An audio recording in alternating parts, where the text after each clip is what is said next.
Next on Rugby Wrap-Up's MLR Weekly, Seattle Director of Rugby and Head Coach Alan Clarke, John Fitzpatrick of Rugby Morning, Brian Ray of America's Rugby News, and the best dang recap in rugby.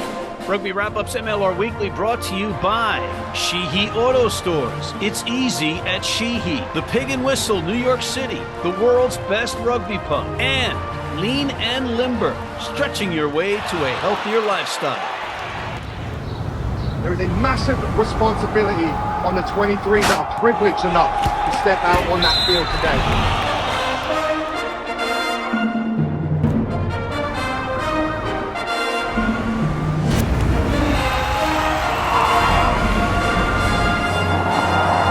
Let's get it started with rugby's best recap.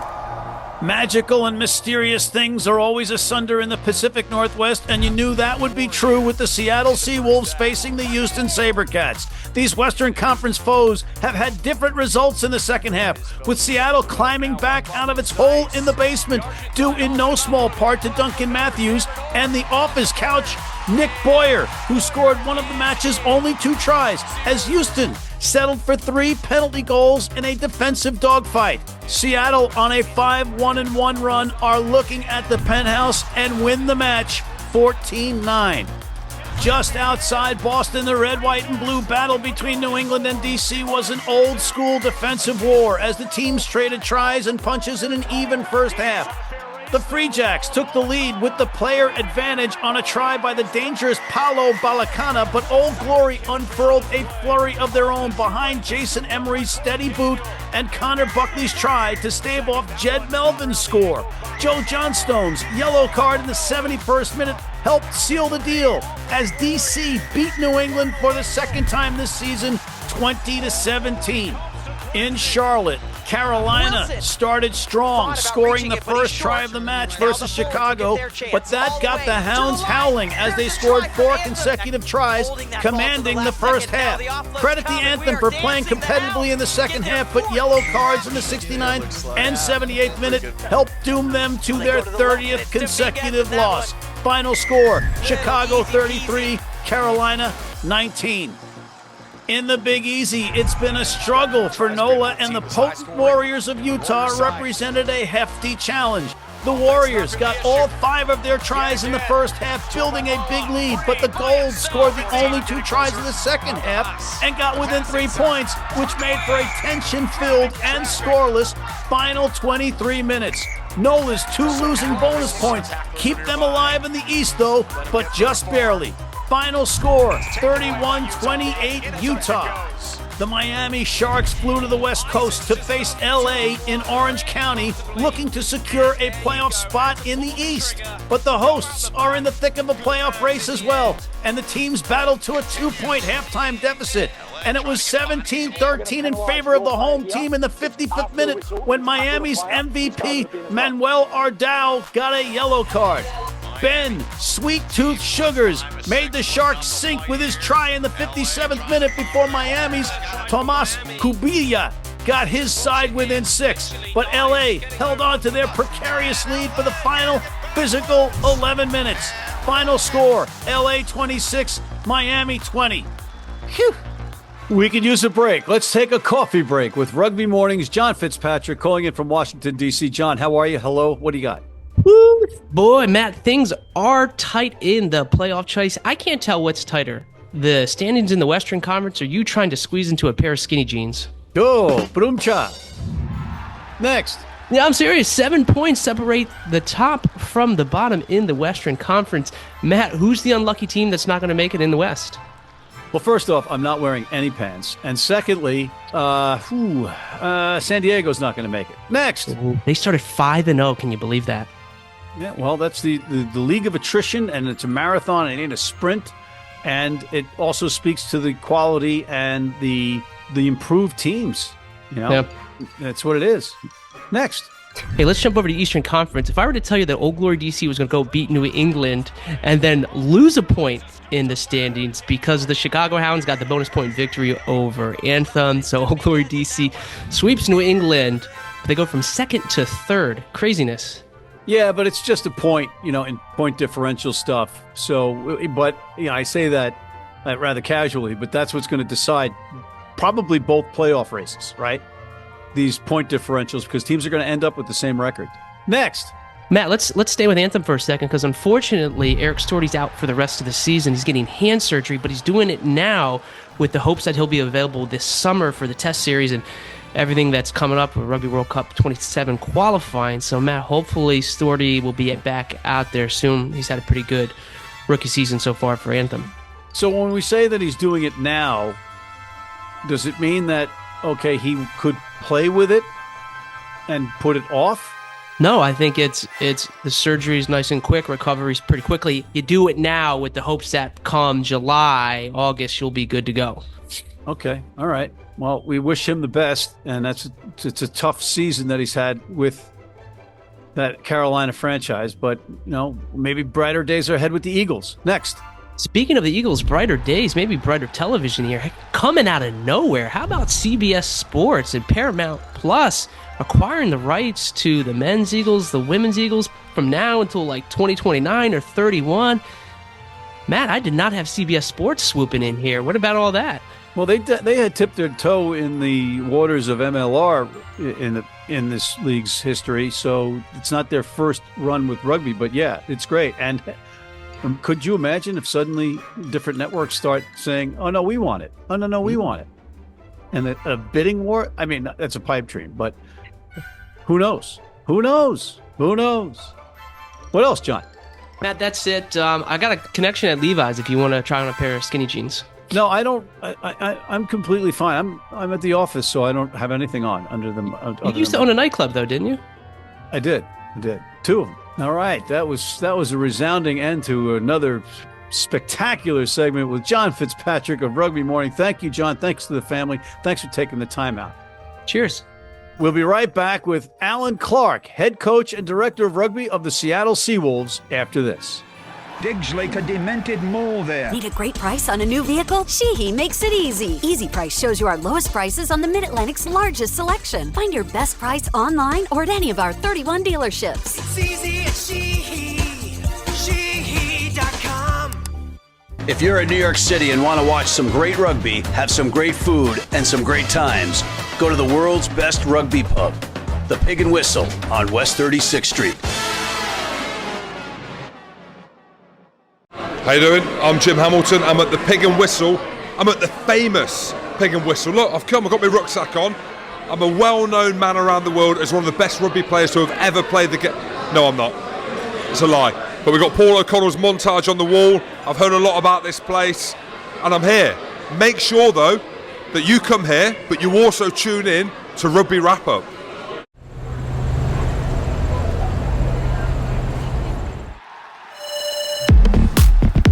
We're back with the director of rugby and head coach of the Seattle Seawolves, Alan Clarke. Alan, welcome back to MLR Weekly.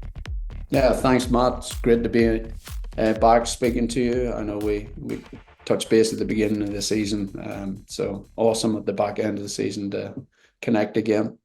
Well, I'm amazed because you look rather relaxed and calm for a head coach of a professional rugby team in the United States going into the final 2 weeks of the season in which you're in the thick of a playoff race. How do you do it? Yeah, well, I suppose part of it is experience, and also we're on a good run at the moment. Camp's in a good place, and faith in what we're about. Well, we'll get to that good run in a moment, but little housekeeping for the folks at home that may not know you yet. You're from Northern Ireland, close to where my grandfather was from.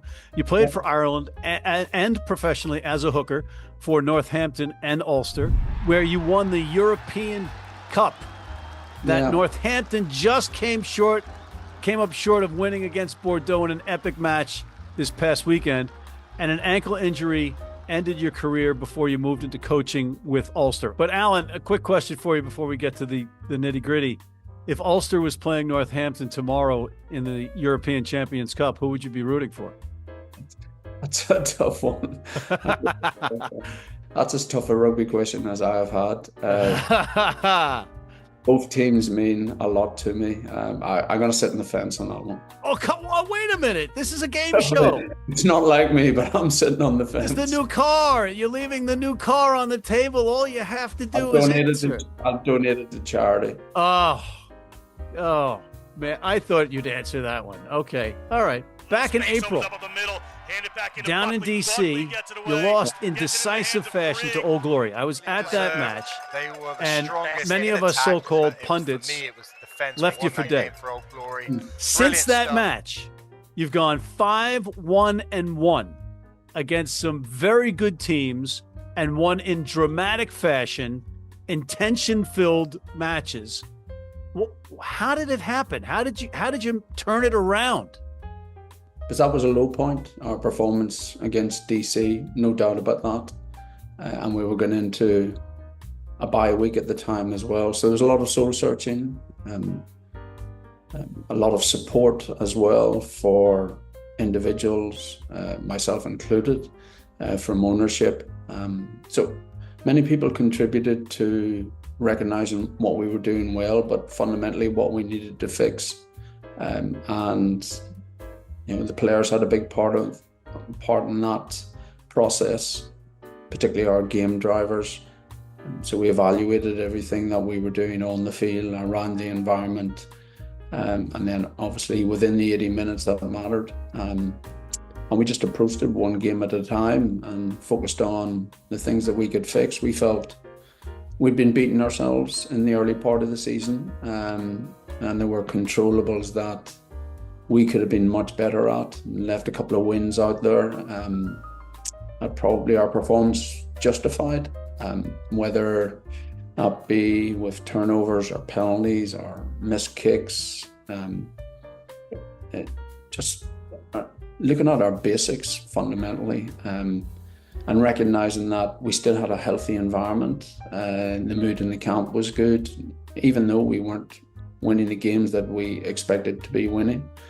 And we just set a plan out to chunk the season and focus on the remainder of the season in 3 weeks. The script, because you won the games that most of us didn't think you'd win. Yeah, and you guys do a wonderful job, there's no doubt about that. But I don't get distracted by social media or media. Well, we're idiots. We don't know. We really don't know what we're talking about. We're not in the locker room. Without getting ahead of ourselves, we didn't think we were as bad as people were saying we were, and equally we don't think we're as good as maybe people think we are. There's still plenty of growth in our game, albeit with 2 regular games left only. Okay, so is there one or two things that you may have learned from the losing that you were able to apply? I know you said you guys went back and reevaluated stuff, but was there any one particular, 2 particular things? We just looked at some of our basics. I'm sure that all teams look at, and obviously there are other aspects of our game that maybe we simplified. I'm not the type of person who's going to make stuff up. We believed how we were training and preparing to play each week was at a high level, a high quality, as you would expect. But we weren't seeing the return as a team. It's not just coaches saying this, it's the players saying this as well on the field. So for me, the players really took ownership of we need to make the improvements, and they're the ones who've delivered, and a lot of credit to them for it. Well, you've got those veterans in that clubhouse, but you were missing one key component recently in JP Smith, your star scrum half. Yeah. And all of a sudden you get lightning off a couch in the Thor type character of Nick Boyer. Yeah. What's the update on JP Smith, and how do you explain the improbable, or I don't want to say improbable, but less than probable success that Nick Boyer's had? JP's not far away, but lower calf, soft tissue injuries. You're very conscious of bringing a player back and expecting him to perform. In those high speed positions, not like when I played, in my position where you could maybe muster through. You could get away without sprinting at times. It's just doing the right thing by JP, and I just felt it was coming to trade deadline day, and regardless of JP's injury, whether it be good foresight or other, I decided to sign Nick, just in case we would need injury cover. Someone with a little bit more experience in the MLR, albeit hadn't been playing for the 25 season. And, a week later, we lost 2 nines. So, yeah, there's a degree of good fortune, but also good planning as a club. And again, great support from the ownership and understanding the need to bring in an additional 9 just in case. And, Nick's been better than what I anticipated. I think everyone. I think most of us can agree to that. Nick would probably agree to that. What I really like about Nick is he's the first to come to me about his game or our game and areas where he can improve. He's kept himself fit. He's been in and around the sevens. He's played club rugby. He's managing the startup of his career, and a good career at that. And he's come in with enthusiasm. And I suppose for me, my greatest admiration for him is he's a wonderful person and he's a good team person, and that goes a long way. So your road to the playoffs, your destiny is basically in your own hands at this point after this remarkable stretch that you've had. It doesn't get easy, though. You got to go to New England now, right? Yeah. But meanwhile, looking at the out-of-town scoreboard, Miami hosting San Diego Friday night. Then you've got L.A. going to D.C. on Saturday before you play in Quincy, Massachusetts on Sunday. How much scoreboard watching are you going to be doing? Yeah, up until the last couple of weeks, I haven't really done a lot of that. In fact, even when LA beat Chicago, I watched it more as a purist of rugby, and I thought LA deserved the game. So that probably shows you a little bit of my mindset. This weekend, I'll definitely be looking at it, and I did last weekend as well. And NOLA had an opportunity to beat Utah. Miami had an opportunity to beat LA, but I think that's the nature of the competition now. You look at our game, it could have gone, our last 3 games in particular, it could have gone either way. So, yeah, it reflects the quality of the teams, it reflects the tournament, and particularly the Western Conference. If you look at the number of points that all teams have, I think two wins could flip you from bottom to top. It's crazy. If you lose, and if you put the Western Conference into the Eastern Conference, where a lot of those teams sit on the ladder.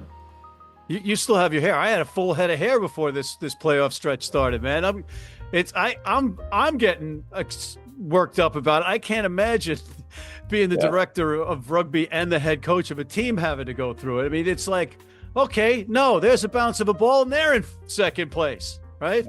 There are a few people who ask about your heart rate and one thing or another. The heart rate doesn't go, but the emotion and the passion and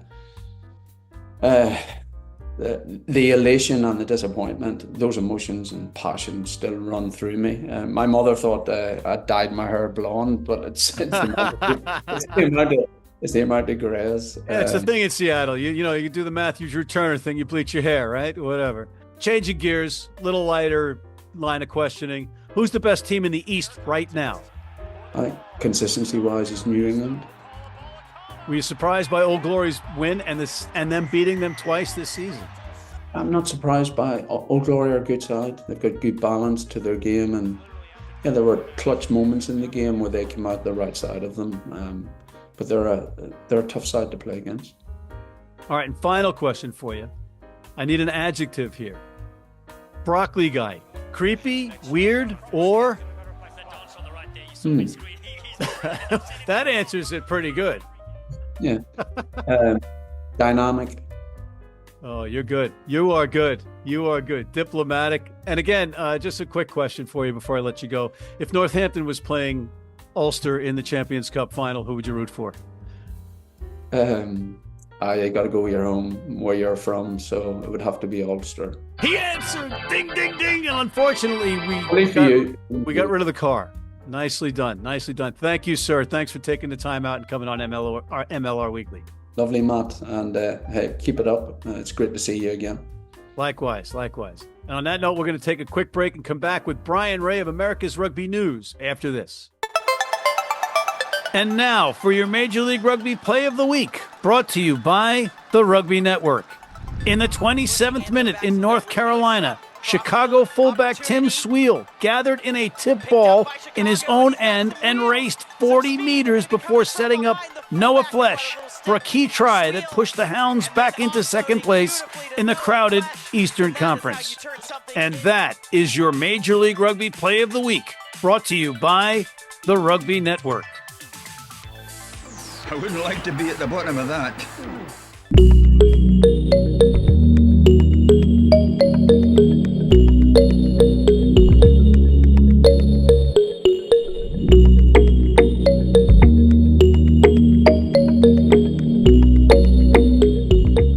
You need your cleats? You need them tomorrow? If you order today by 3 p.m. New York time or noon LA time, they can have them to you tomorrow. Young, old, male, female, if you're playing on turf, if you're playing on grass, if you're playing in the rain, you're playing in the heat, they've got you covered. RugbyNow.com. Go there now.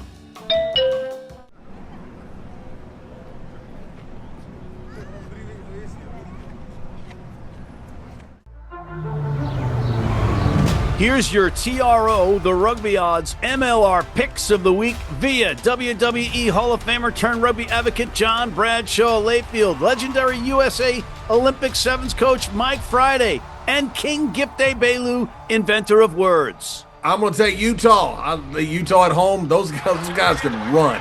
Look for Nola to be able to cover, get the win against Chicago on the road. I'm going New England to bounce back. And hey, be sure to check out the Rugby Odds, the critically acclaimed sports entertainment show featuring big-name talent, exclusive highlights, insightful opinions, and irreverent, if not downright naughty, behavior.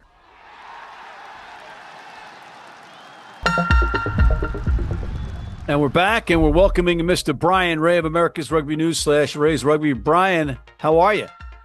Well, mixed emotions, I gotta say. It was an interesting weekend, and, didn't turn out so well for my Free Jacks, but credit to Old Glory. They got the job done in Quincy. A few people, I think, counted them out, and I thought it would be close. Didn't think they'd get the W, but they did, so credit to them. So is this wearing of the sweatshirt and the hat from Old Glory some kind of eating crow for you? I guess maybe this weekend it is. I certainly was planning on bringing out the puffy Free Jacks jacket, but that's how the cookie crumbles sometimes. So I'm sure that it'll make a reappearance in the postseason, but I guess we got a couple weeks to go to get there before we see what happens. Maybe there's a rematch in the line at Fort Quincy on some. I mean, who knows? We'll look at the standings now; they're pretty close. It might be, and then maybe the three-peat isn't New England winning the championship. Maybe it's a three-peat that Old Glory beats them 3 times in one season. Who knows, right? It's a crazy, wacky, wild, upside-down, topsy-turvy world here in Major League Rugby, as some of those results from the weekend will point to. But what caught your eye from the weekend, Brian? Well, first of all, shout-outs to Joe Reese. Went down with, I think, a season-ending injury, which you'd never like to see any time, let alone at this point of the season. He'd been, an anchor for them in the scrum, so that was really disappointing to see. They've got some bodies, Joe Rafter, Sam Davies to come up on the bench, so they'll be okay. Cali Martinez probably the number 3 from here out, but you never want to see that. You want to see the best players involved in the playoffs, so that really sucked. Other than that, again, credit to Old Glory for getting the job done. I think the discipline and certainly the scrum let New England down in that final quarter. Let's get you to predict some of these Major League Rugby games, and these spreads are courtesy of the Rugby Odds, a show you should be watching. First one up, Miami hosting San Diego. 2 desperate teams in need of a win. Miami -3 at home. Yeah, I think this is probably a bigger game for San Diego, even though it's also for Miami. But San Diego needs to get a win here. I mean, they're staring at possibly missing out of the playoffs thanks to this crazy run that Seattle's had. So I like that call, Miami to win in a close game against San Diego. But I wouldn't be surprised if we see San Diego winning this one. It'll be a good game. Wow, but that would be some bad streak for San Diego. Wow. Okay, Utah at home, -19 versus Carolina.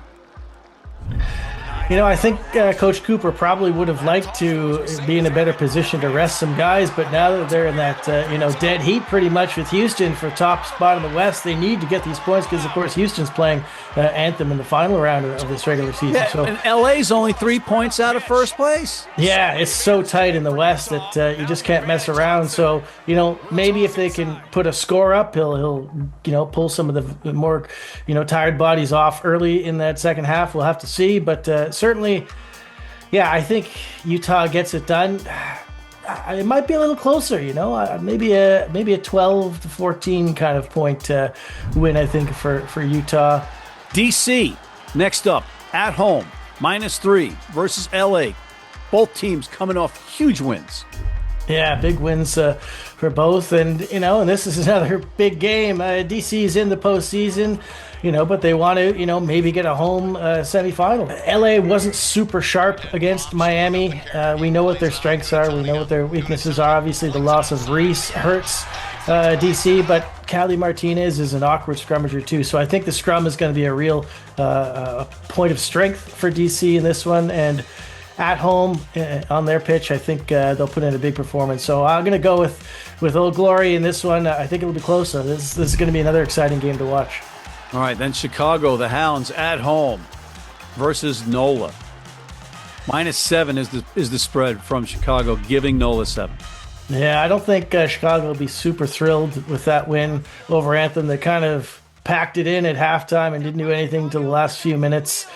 I think they'll want to put in a little bit more resolute performance in this one. And NOLA, this was kind of do or die against Utah. And now it really is. They have to win it, right? So, hopefully we'll see something big from the Gold. But I just think, all things considered, Chicago's just a better team at this stage. And I'll take them to win by 10 points. New England at home, -3 versus Seattle, who is just stunning everybody. Is this the game of the week? I think a lot of eyeballs will be on this one for a few reasons. Certainly, they want to see if the Free Jacks can bounce back after what was certainly a disappointing loss, at home. So they don't want to lose 2 at home in a row. And Seattle, they're just clawing and scratching their way to the postseason here. So, really interesting game to watch. And all signs are pointing to a certain Jason Patras making a triumphant return from injury. So that's a big talking point ahead of this one. Dan Hollinshead will not be there. He's back in New Zealand for the birth of a child. So, let's see if Potty's still got it. I'm sure he does. Hopefully that hamstring is in good shape, and I'll take the Free Jacks at home in a tight but exciting game. I'm really looking forward to that game. You just called the guy Potty. That's his nickname. Okay. All right. I'm just saying. Anyway, excellent stuff. Once again, Brian Ray. Unfortunately, we're out of time. So I want to thank Mr. Brian Ray of America's Rugby News /Ray's Rugby, John Fitzpatrick of Rugby Morning, our featured guest, Alan Clarke, head coach of the Seattle Seawolves, and thank you for tuning in. Please check out the Rugby Odds, our critically acclaimed show. Hit that subscribe button on YouTube, sign up for our weekly newsletter, and please join our American Red Cross blood donor team.